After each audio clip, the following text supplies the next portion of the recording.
Cinco County Sheriff's Office. How can I help you? I was wondering, can I get somebody to do a wellness check? Okay, and what's the person's name?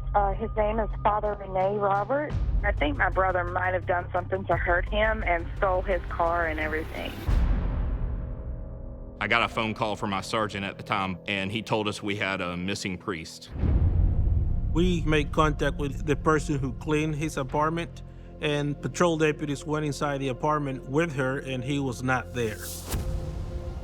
There was no obvious signs of a struggle. There was no blood. So it looked like he could have just up and left.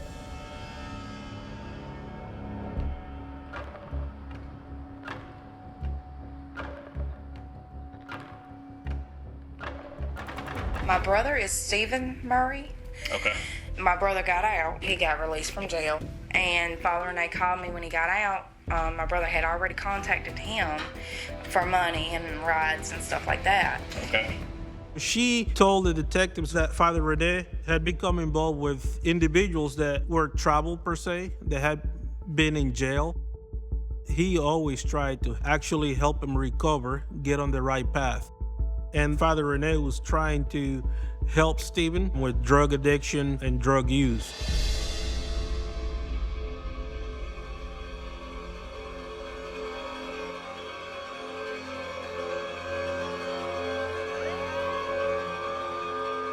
Behind the Signal 8 vehicle, we got a Corolla, blue in color. We're on 207 headed towards 95, and looks like he doesn't want to stop. We're talking he's doing 115, 120 miles an hour on I-95. It's a high-stress situation. All right, we're in the construction zone. We're going to have to slow it down, guys. 54, we lost him in the construction. We all backed off. It was a little bit frustrating and upsetting.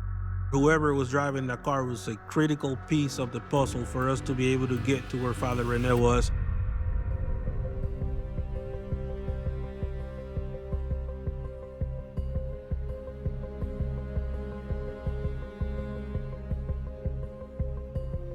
Bobby was there by himself. We told him, listen, we need to figure out where Stephen is. We need to talk to him. Bobby said, I can't help you in finding him. Let me ask you this. Tell me, what do you know as far as your son's activities for the past 3 or 4 days? He came to the house last night. We walked up to the house. He was drinking. He left the house about 4 hours ago. When he left, he took my phone with him. Any idea where he went to? No. Okay. He didn't say. He just told me he'd be back in a little while.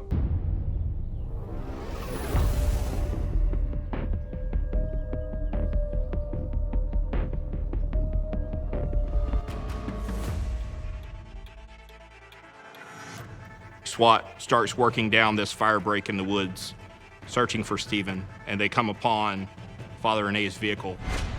As they're approaching, they find Stephen Murray behind the wheel. Stephen apparently sees some motion or light in his rearview mirror, starts the car up and takes off. However, he ended up crashing and running away from the vehicle. So he has fled into basically the jungle.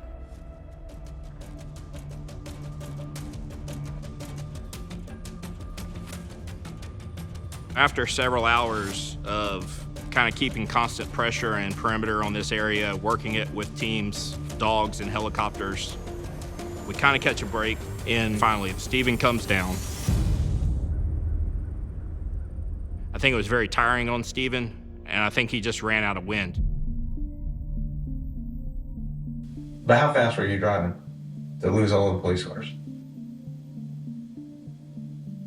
I wasn't driving. I'm not going to argue with you about it. We know you were, because you told your dad, you told your sister. You know, we didn't just magic our ways up here. So you have his car. We haven't heard or seen him since. How does that look? I'm a law-abiding citizen. You know, I like smoking another cigarette, man. Y'all asking a lot of questions. If there was something I could do to help you, you know what I'm saying, do that, I would. Do you want to get a cigarette?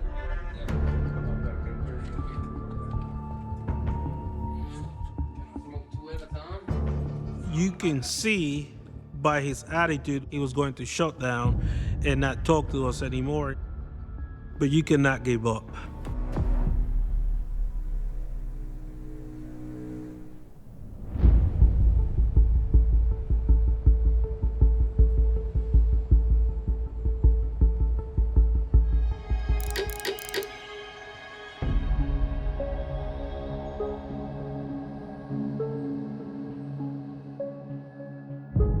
Hey, girl.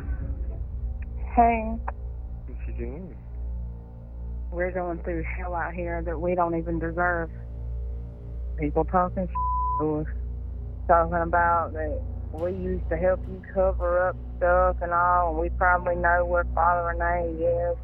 I'm sorry, Gene. I mean, hell, what do you want me to do? I mean, tell me. I just want you to be honest with them, regardless of the situation. This ain't gonna be over with until they find Father Renee. Girl, I love you with all my heart. My cell phone rings, and I learned Stephen Murray has asked to speak to detectives. We didn't know about what, but he wanted to talk to us. Okay. All right. It's your show, brother. We're just here to watch. Tell us. Right.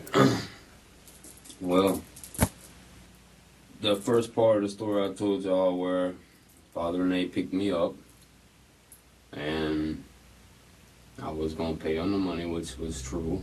I picked him up after I got back from the dope trap down off 90. And we went up to South Carolina. I said, I want to see my kids. Did he say he didn't want to go? He said no point that he didn't want to go. He just said, okay. I mean, I wasn't aggressive with it or anything, you know. I wanted to go see my kids. Where's he at in the car? He's in the trunk by that point. He's in the trunk. Okay. Is he tied up or anything like that? No, sir. How'd you get him to get in the trunk? I asked him to. Did you say or else? No, I didn't say or else. I said, I need you to get in the trunk, Father Renee. And he said, okay. Climb right in there, you know. I helped him in there and told him, I said, just do what I tell you to and everything's going to be okay, you know. And, you know, I'm talking to him, you know, and he's still telling me, you know, that I'm in great trouble and that I'm never going to get away with this. And I'm thinking, you know, like, oh, man, you know, maybe I am in a great deal of trouble. Well, he's steady talking to the trunk, you know. He's hollering like I use a bathroom. And I said, okay, you know, I'm going to let you out in just a second, you know. And so I stopped and let him out to use the bathroom. I had a 9mm and I shot him. Okay. So, like, me and you are looking at each other right now, you shot him like that? It was more of from the side. And then he fell and I shot him in the head. Okay. And left. Stephen finally confessed. Father Renee was no longer alive. He's dead somewhere, but he still needed to come clean and tell us where the body was.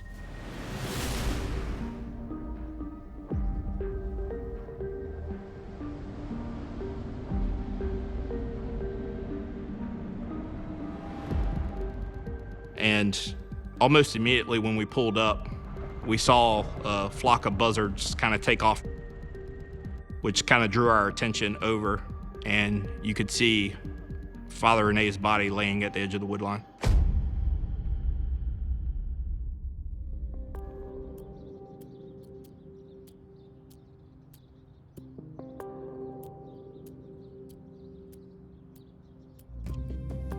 Without the interviews, I don't think that this case would have came to the conclusion that it did. But I don't think there's any amount of resolution for this case that would ever satisfy anybody.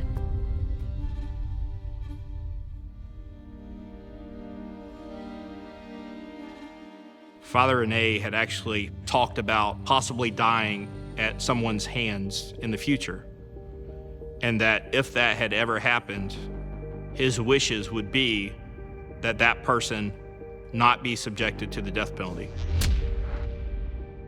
So it was agreed upon that Stephen would plead guilty to life in prison for malice murder, and he would spend the rest of his life behind bars.